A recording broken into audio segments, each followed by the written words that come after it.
Evdə təzyiq ölçürsünüz. Bəs nəticələrin doğru olduğuna əminsiniz?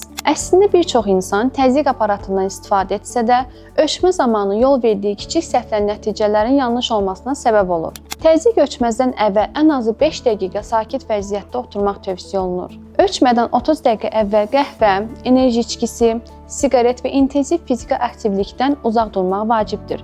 Çünki bunlar təzyiqin göstəricilərinə təsir göstərə bilər. Ölçmə zamanı kürəyiniz stula söykənməli, ayaqlarınız yerdə düz vəziyyətdə olmalı və ayaqlarınızı bir-birinin üstünə atmamalısınız. Qol isə ürək səviyyəsində saxlanılmalıdır. Təzyiq manjeti qolunuza çox sıx və ya çox boş bağlanmamalıdır. Ölçmə zamanı danışmaq, hərəkət etmək və ya telefona baxmaq da nəticələrin dəyişməsinə səbəb ola bilər. Ən vacib məqamlardan biri isə odur ki, təzyiqi yalnız bir dəfə ölçüb qərar vermək düzgün deyil. Adətən 1-2 dəqiqə fasilə ilə 2 və ya 3 ölçmə aparılması və orta göstəricinin nəzərə alınması tövsiyə olunur. Unutmayın ki, təzyiqin düzgün ölçməsi sağlamlığınız haqqında daha etibarlı məlumat əldə etməyə kömək edir.